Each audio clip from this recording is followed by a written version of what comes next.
Namaskar students. In last lectures we are studies we have done how to calculate magnetic field at this due to a circular current, and then we have concluded that this magnetic field due to a circular current at a very large distance from the center of the circle that behave like a magnetic dipole. So this was we have done in our previous lecture, and before that we have learned Biot-Savart law in terms of current element, then in terms of surface current, and then volume current. Then we have started solving problem based on Biot-Savart law, जिसमें हम लोगों ने magnetic field due to a long straight wire calculate किया था। फिर हम लोगों ने उसका यूज करते हुए अगर दो पैरेलल वायर हैं, अगर उसमें करंट फ्लो हो रहा है तो कितना फोर्स ऑफ अट्रैक्शन या रिपल्सन लगेगा वो हम लोगों ने कैलकुलेट किया था। फिर हम लोगों ने अगर दो वायर अगर एक दूसरे परपेंडिकुलर रखे हैं किसी ओरिजिन पे या किसी पॉइंट पे, अब तब अगर हम लोग मैग्नेटिक फील्ड कैलकुलेट करें तो हमने कैलकुलेट किया था। और फिर हमने एक प्रॉब्लम किया था, अगर एक स्क्वायर है और स्क्वायर के सेंटर पर अगर मैग्नेटिक फील्ड कैलकुलेट करना हो तो कितना मैग्नेटिक फील्ड आएगा, ये हम लोगों ने स्ट्रेट वायर के केस में किया था। तो आज हम लोग इस लेक्चर में ये सीखेंगे, अगर कोई सर्कुलर डिस्क है या एक सर्कुलर स्फीयर है, अगर वो रोटेट करता अपनी एक्सिस पे, मतलब स्पिन करता है, तो कितना मैग्नेटिक फील्ड होगा। जैसा कि हम लोग जानते हैं, अगर कोई भी एटम लें तो एटम में एक न्यूक्लियस होता है, न्यूक्लियस के चारों तरफ इलेक्ट्रॉन होते हैं। इलेक्ट्रॉन क्या करता है हमें पता है, इलेक्ट्रॉन जो है एक तो रिवोल्यूशन करता है न्यूक्लियस के अराउंड, और उसके साथ साथ वो अपने एक्सिस पे स्पिन भी करता है। ओके, एटम जो इलेक्ट्रॉन होता है वो भी हम लोग एज्यूम करते हैं कि वो स्फेरिकल शेप में होता है, तो सेम कंसेप्ट हम लोग यहाँ पे अप्लाई करेंगे। तो actually this lecture, today's lecture will again give a very good concept of magnetism. जैसा कि हमने पिछले लेक्चर में जो कंसेप्ट दिया था कि सर्कुलर कॉयल अगर है, सर्कुलर लूप है, करंट अगर उसमें स्टेडी करंट हो रहा है तो वो मैग्नेटिक डाइपोल की तरह बिहेव करता है। वैसे ही अगर एक एटम है, एटम अगर स्पिन कर रहा है अपनी एक्सिस पे, तो मैग्नेटिक फील्ड कितना होगा वो हम लोग देखेंगे, वो भी हम लोग अंडरस्टैंड करेंगे क्या होता है। ठीक है, तो I will start first with the magnetic field due to a circular disc. पहले डिस्क लेंगे, उसके बाद एक स्फीयर लेंगे। So here I have written a problem, so of that is circular disc.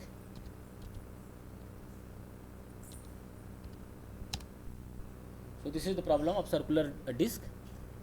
That is problem, a non-conducting thin disc of radius r is uniformly charged with surface density sigma.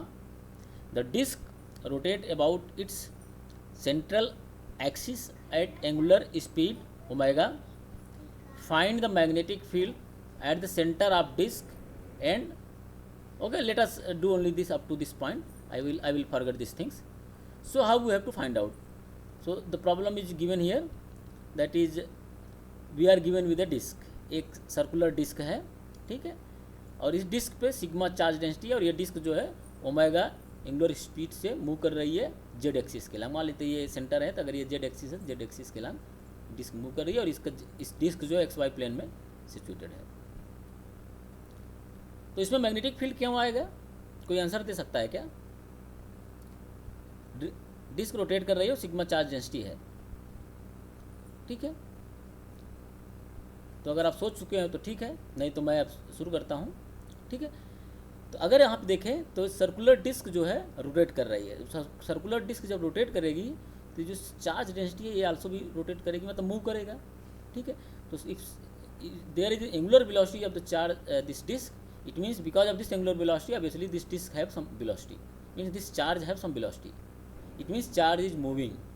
Now charge is not stationary. Now when disk is moving means charge is moving. If charge is moving means current will flow. If current is flowing, that means one can have a magnetic field. Magnetic field can be absorbed only when there is a current, steady current. Okay.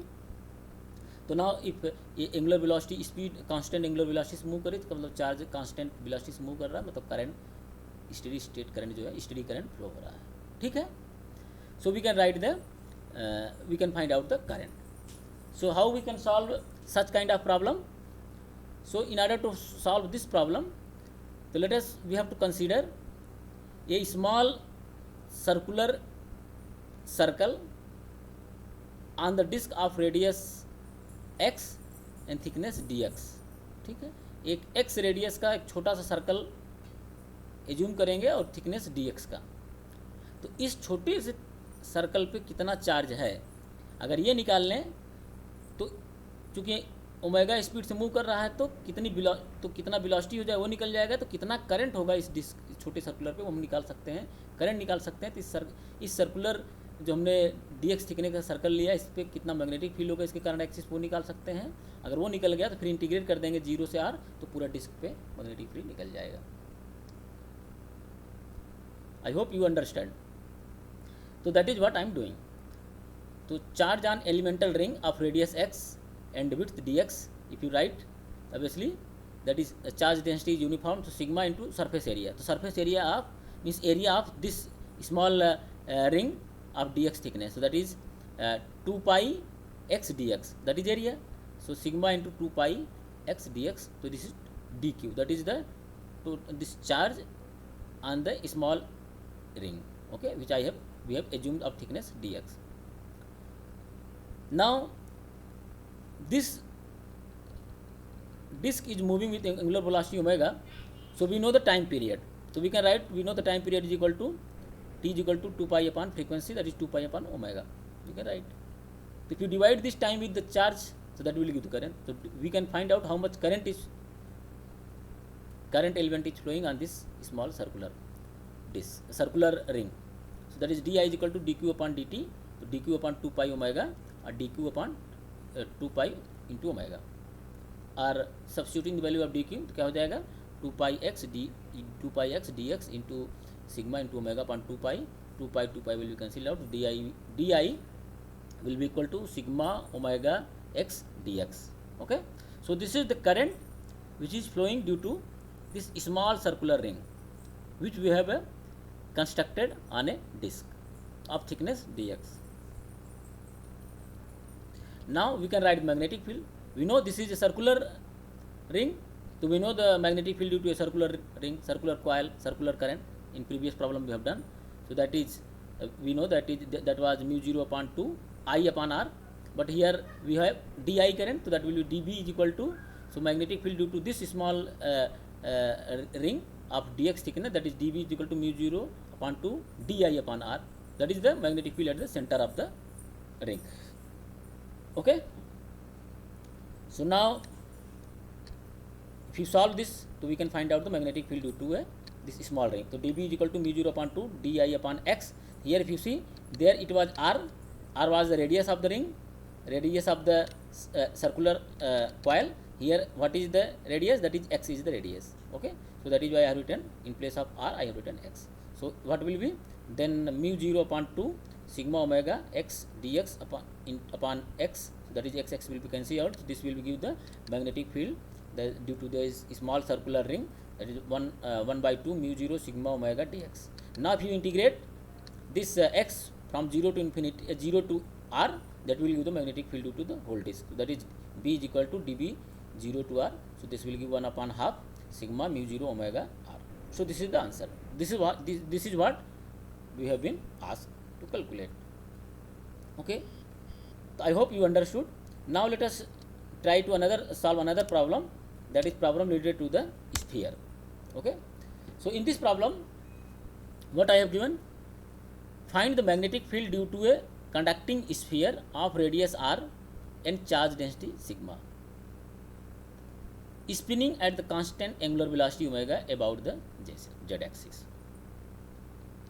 It means here that a conducting sphere is given. Conducting sphere means whatever charge will be there, that charge will be distributed on the surface. Obviously it is given surface charge density, but means this sphere, whatever charges are there, that are distributed at the surface of the sphere. Okay, it is not, means charges are not uniformly distributed within the sphere. One thing. And the radius of sphere, that is given r, and it is spinning with constant angular velocity, that is omega. I have given. Here I have chosen z axis, x axis, y axis. So it is given that it is rotating about the z axis. That is why I have written z axis. Now अगर इस तरीके का problem हमें solve करना है तो क्या करना पड़ेगा? तो हम लोगों ने इसके पहले बहुत इंपॉर्टेंट प्रॉब्लम सॉल्व किया था, magnetic field due to a circular ring. ठीक है, अगर ये स्फीयर चार्ज डेंसिटी इस प्रॉब्लम में अगर यूनिफॉर्मली डिस्ट्रीब्यूटेड होता थ्रू आउट द स्फीयर, तब अभी हमने एक प्रॉब्लम बताया, that is magnetic field due to a disc. तो छोटा एक डिस्क एज्यूम करते और फिर उसको इंटीग्रेट कर देते तो मिल जाता टोटल स्फीयर के लिए. बट यहाँ पे जो चार्ज डेंसिटी है वो गया है सरफेस पे. Okay, means all the charge are distributed at the surface. It means in order to solve such kind of problem, इस तरह का प्रॉब्लम सॉल्व करना है, हमें क्या करना होगा, एक छोटा सा रिंग एज्यूम करना पड़ेगा. ठीक है, क्योंकि स्फीयर के अंदर कोई चार्ज नहीं है, सरफेस पे भी है. तो अगर रिंग एज्यूम करेंगे तो रिंग होगा, मतलब करंट जो फ्लो, रिंग होगा, चार्ज मतलब रिंग के सर्कमटेंस पे रिंग के सर्कमटेंस पे चार्जेज हैं. तो हमने क्या किया कि मान लेते हैं कि ये एक थीटा एक वेक्टर ड्रा किया हमने सरफेस की स्फीयर पे जहाँ पर चार्ज डिस्ट्रीब्यूशन है, late us say that is are, और वो जो एंगल थीटा बना रहा है, ठीक है, जेड एक्सिस से एंगल मान लिया हमने थीटा बना रहा है. और फिर एक छोटा सा जो हमने रिंग ड्रा किया, एक छोटा सा थिकनेस का ड्रा करेंगे तो डी थीटा मान लेते हैं. तो this element will be, that is this thickness of the aperture arc, that will be equal to R D theta. R D theta का हमने अपर्चर खींचा. ठीक है, अब अगर इस वेक्टर का ये जो आर हमने खींचा है, आर रेडियस का, ये आर वेक्टर जो यहाँ पे इस पॉइंट पे जा रहा है, तो ये अगर देखें तो ये वाई प्लेन है और ये जेड प्लेन है. ठीक है, हम इस आर को हम लोग एक्स वाई कंपोनेंट में रिजॉल्व कर सकते हैं. क्योंकि अगर ये थीटा है तो हम लोग अगर इसको निकालेंगे तो ये वाला कंपोनेंट आ जाएगा आर साइन थीटा और ये वाला कंपोनेंट आ जाएगा आर कॉस थीटा. तो ये आर कॉस थीटा जो है अगर आप देखें तो that is along the Z axis and R sine theta that is along the Y axis. ठीक है, और अगर आप देखें, so this is the centre of sphere and then we have drawn a circle of thickness D X, means of thickness D R D theta thickness का हमने एक circle draw किया जिसका सेंटर भी ये स्फीयर के सेंटर से match कर रहा है. ठीक है, अब अगर देखें तो चार्ज का डिस्ट्रीब्यूशन कहाँ, चार्ज का डिस्ट्रीब्यूशन पूरा स्फीयर के सरफेस पे है, मतलब चार्ज यहाँ पे डिस्ट्रीब्यूटेड है या यहाँ पे डिस्ट्रीब्यूटेड है. ठीक है, और ये सरफेस पे ही है तो इधर भी चार्ज डिस्ट्रीब्यूटेड है. तो हम क्या करें, अब इसके सर्कल के सेंटर से एक लेंथ अगर ड्रा करें तो that will be the radius of the circle. तो रेडियस ऑफ द सर्कल हमने क्या ली, that is equal to how much, that is equal to R sine theta ना, that is where R is the radius of capital bigger sphere. So that is r sin theta.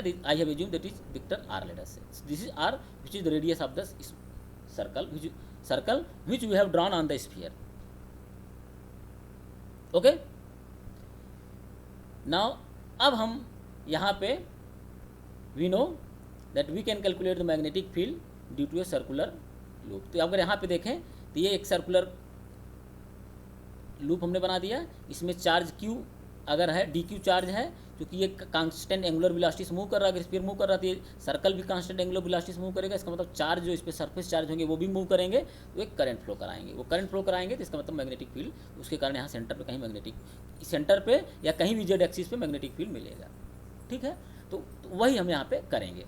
तो magnetic field due to a circular loop of a radius R, here I have written at distance Z from the centre, let us say from the centre Z distance पे, due to the current element di which is flowing into the small circular ring. Okay, So this dB, if you write, so dB will be equal to mu 0 upon 2. If you remember, go back to the magnetic field due to a circular loop at a distance z. If you remember that result, so that was mu 0 upon 2 I, it was I, okay, in bracket that was capital R square upon R square plus Z square 3/2. ये ऐसा था वहाँ पे, लेकिन हम यहाँ पे किसके लिए करंट किसके लिए मैग्नेटिक फील्ड निकाल रहे हैं, हम लोग डी आई करंट के लिए निकाल रहे हैं, और यहाँ पे आर क्या हो गया, स्मॉल आर हो गया. इट मीन्स कैपिटल आर जो है रिप्लेस हो गया स्मॉल आर की वैल्यू कितना आर साइन थीटा है, और Z remains same, that Z is equal to R cos theta. तो ये जेड जो हमारा है आर कॉस थीटा है. ओके, तो वैल्यू सब्स्टिट्यूट करेंगे तो रखेंगे तो D B is equal to mu 0 upon 2 D I bracket small R square upon R square plus Z square 3/2. Okay, तो ये सब वैल्यू हमने रख दिया. वैल्यू रख देंगे तो क्या हो जाएगा, mu 0 upon 2 D I R sine theta का square in bracket R sine theta square plus R cos theta square का होल का 3/2. ओके, तो surface current density we can find out. How, why? Because this surface charge are basically surface charges are moving on the circle. Okay, then we can find out the, because we in order to calculate the dB we need to find out di. di हमें कब मिलेगा, di कब मिलेगा, जब हम di, अगर di हमें तभी मिलेगा जब हम surface current density find out करें, क्योंकि यहाँ पे सरफेस पे करंट फ्लो हो रहे हैं, मतलब इस ओके सरफेस चार्ज डेंसिटी दिया हुआ है. तो हमें पता है सरफेस करंट डेंसिटी क्या होता है, के. तो K vector is equal to D I upon D A perpendicular, या इसकी वैल्यू हम लोग लिख सकते हैं सिग्मा इंटू वी. डायरेक्टली अगर लिखें तो K vector is equal to sigma into velocity. That is, remember this is not angular velocity, this is velocity.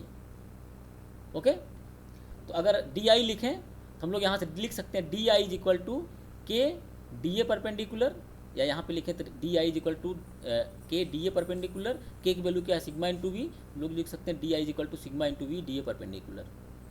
Perpendicular area, अब यहाँ पर अगर परपेंडिकुलर एरिया देखें तो क्या है, सरफेस पे परपेंडिकुलर एरिया कितना हमने लिया है इसका रिंग का, that is R D theta. तो this is area, this will give the area. ठीक है, तो क्या हो जाएगा, that is sigma V into R D theta. तो D I is equal to sigma V R D theta. Okay, now we are not given with the velocity. What we are given, we are given with the angular velocity. हमें angular velocity दिया है, velocity नहीं दिया है. So V is the velocity of the sphere and we can write velocity of the sphere in terms of angular velocity. ठीक है, तो क्या लिख सकते हैं, यहाँ पे क्या है, यहाँ पे हमने चूज किया रिंग, तो रिंग का रेडियस है आर हमने माना है. ठीक है, तो हमें अभी हम स्मॉल रिंग के लिए कैलकुलेट कर रहे हैं, मतलब रिंग भी मूव कर रहा है. तो यहाँ पर आर रेडियस है, तो हमें पता है angular velocity is equal to R into V, R into omega, sorry actual velocity is equal to R into omega. R is equal to small R into omega, और स्मॉल आर की value क्या है हमने निकाला था, that is R sine theta into omega. तो जो velocity of the ring हो जाएगा that is R sine theta omega. अब अगर इसमें वैल्यू रख दें तो हम लोग डी आई वैल्यू निकाल सकते हैं. तो डी आई की वैल्यू क्या हो जाएगी, D I is equal to that is this one sigma omega R square sine theta D theta. Okay, तो ये वैल्यू मिल जाएगी हमें डी आई की. अब ये सब वैल्यू रख देते हैं डीबी में. अब ये वैल्यू अगर इसमें रख देंगे तो this will give the magnetic field due to a circular small circle what we have drawn, circular current on the sphere. Okay, तो करते हैं. इफ़ यू डू दैट तो what will get, D B is equal to mu 0 upon 2 D I की जगह पर हमने क्या रख दिया, that is sigma omega R square sine theta D theta, और यहाँ पे आर साइन थीटा का होल वर्क था ही, N upon bracket R sine theta का square plus R cos theta का होल स्क्वायर पावर 3/2. अब इसको सिंप्लीफाई कर लेंगे. अगर सिंप्लीफाई करेंगे तो क्या मिल जाएगा, इफ़ यू सी तो we can simplify here, this is R square sine square theta R square cos square theta, तो ये हो जाएगा आर स्क्वायर, और यहाँ पे R square sine square theta, तो ये साइन क्यूब हो जाएगा, और यहाँ स्क्वायर आर टू पावर 4 हो जाएगा. यहाँ पे आर स्क्वायर है तो ये आर क्यूब हो जाएगा, तो सब कट जाएगा, तो यहाँ पे एक आर बचेगा. ठीक है, तो वही हमने किया है. आप अगर आप करेंगे तो if you see mu 0 upon 2 sine square theta sigma omega R square sine theta D theta, और D B is equal to mu 0 upon 2 sigma omega R sine cube D theta. अब इसको हम इंटीग्रेट कर दें। अब अगर मैं total magnetic field find out करना ड्यू टू, अब वो रिंग वो हमने जो लिया था वो because of the small circle we have drawn on the sphere, okay, that is not a disc. अगर डिस्क होता जब हमारा स्फीयर जो यूनिफॉर्म चार्ज डिस्ट्रीब्यूशन होता तब लेते, बट यहाँ पे सरफेस पे चार्ज सिर्फ है, मतलब वो रिंग बनाएगा करंट, ठीक है। अब उस रिंग को अगर हम पूरा इंटीग्रेट कर दें, 0 से पाई इंटीग्रेट कर देंगे तो that will sweep a sphere, ठीक है। तो हमने कर दिया integrate, so that is b is equal to 0 to pi, that is D B sine D B D theta, okay. तो डी बी की वैल्यू हमें पता है, that is mu 0 upon 2 sigma omega R 0 to pi sine cube theta D theta, that is equal to, इसकी अगर integrate करेंगे that is 4/3 आएगा, तो बी की वैल्यू आ जाएगी mu 0 upon 2 sigma omega R into 4/3, तो B is equal to 4/6 mu 0 sigma omega R. So this is the magnetic field due to a spinning sphere, okay, and here the charge on the sphere charge are the distributed at the surface, means surface charge density is given, okay. So this is the problem. So similarly and same problem, ये sphere का जो problem है same problem may be asked in other terms। क्या होता, इसमें ये दिया गया होता, सेम प्रॉब्लम को इस तरीके से पूछा जा सकता था, सॉल्व किया जा सकता था कि यहाँ पे जो चार्ज डेंसिटी ना देके यहाँ पे total charge of the sphere दिया होता, टोटल चार्ज क्यू दिया होता, कंडक्टिंग ही रहता लेकिन टोटल चार्ज क्यू दिया होता, तब जो सिग्मा के टर्म में हमने आंसर निकाला वो क्यू के टर्म में निकालना पड़ता, ठीक है। फिर यही सेम प्रॉब्लम अगर ये बोल दिया जाता कि find the magnetic field due to a uniformly charge sphere, अगर यूनिफॉर्मली चार्ज स्फीयर दे देता या नॉन कंडक्टिंग चार्ज स्फीयर देता, ठीक है, तब यहाँ पे आपको मतलब चार्ज जो है पूरे स्फीयर के अंदर डिस्ट्रीब्यूटेड होते, तब आपको वॉल्यूम चार्ज डेंसिटी का टर्म लाना पड़ता, तब आपको डिस्क वाला जो प्रॉब्लम हमने पहले कराया है, तो जो अब यहाँ पे मैग्नेटिक फील्ड हमने एक छोटा सा सर्कल ड्रा किया मैग्नेटिक फील्ड कैलकुलेट करने के, तब आपको एक डिस्क लेना पड़ता और डिस्क को आपको रोटेट करना पड़ता, ठीक है। सो दैट वुड मतलब तब देता वो magnetic field due to a uniformly charge sphere which is spinning with velocity omega about z axis. So I hope you understood this topic. So thanking you very much for listening. So keep doing hard work. I always request you to please do hard work. अगर मैं आपके लिए इतना मेहनत कर रहा हूँ घर पे बैठ के, तो आपको भी हमसे 2 गुना या 3 गुना मेहनत ज़्यादा करना चाहिए, ठीक है। तो with this word, thanking you very much for listening me. I hope you are doing hard work at your house, at your home. Stay home, stay safe.